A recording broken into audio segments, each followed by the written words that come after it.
So here's a few tips that we use for choosing what foods are going to be healthiest for us. So again, these are just tips. They're not hard rules or you should do it this way or you're bad or something like that. Let's remove the good and bad and focus more on, is this fueling me for the things that I want to be able to do? So here's a few of the tips. One is go to waste. I want you to ask yourself, is this going to go to waste or is it going to go to my waste? So once you've purchased that food item, it's already gone to waste. It's no longer going to the starving children in whatever country, right?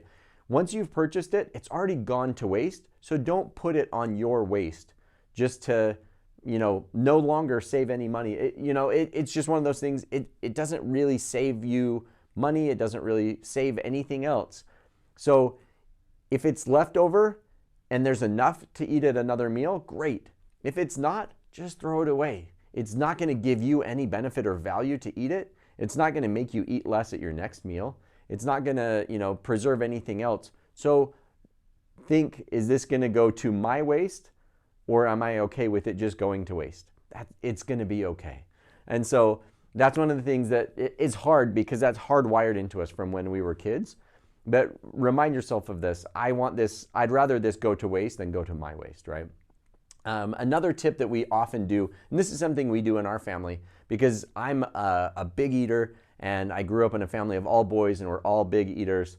And so we eat off of small plates to help me be able to have those cues of like, oh, I cleaned my plate. I ate all of my food. By eating off a smaller plate, it allows me to still get that cue and feel like I'm a good boy and a big eater, like I was kind of brought up believing I should be. So it gives me those cues without eating as much because I can't fit as much on the plate.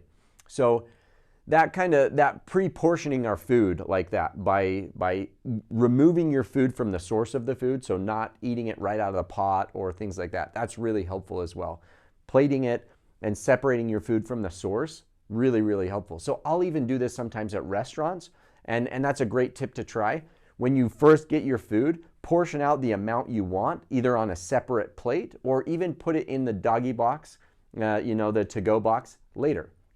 And so, or right away, and that way you can take it home and eat it later. But you split that meal up right at the beginning so you eat the amount that you choose to eat instead of eating the amount that you feel compelled to eat because you're still talking with friends and it's still in front of you and it tasted good, so you just naturally eat a little bit more. So ask for that to-go box right at the beginning, split up the meal, and choose how much you want to eat instead of just react to that situation. Another tip is then to eat slowly as you eat. Make it social if you can, or just try to slow yourself down so you're not just scarfing it down so that you realize when you're full. And you give the food time to kind of work through your system and give you those hormonal cues that you're good, that you've eaten enough. And so when we eat too fast, sometimes we don't give our body enough time to catch up. And one of the things that you can do while eating slow is kind of say, am I 80% full? If we stop when we're 80% full instead of all the way full, we often will find that our body catches up to that and we realize we were 100% full instead of 120% full. So stopping at 80% full is a really great tip to help you to not overeat. And then regular exercise is one of the best things you can do to help regulate your blood sugars as well as to actually feel full more accurately. The more we exercise and can keep exchanging food for energy in our body gets better at recognizing how much energy it needs and when it's actually full. When we rest too much or lead a sedentary lifestyle, our body gets pretty bad at recognizing those cues of when it's full and not, and how much energy it actually needs because it's always in excess of energy. And so exercise really helps us understand better how much energy our body needs and becomes more accurate at gauging that. So those are a few of our food tips. Exercise regularly, eat slowly, and stop when we're 80% full. Try smaller plates, and don't worry about it going to waste.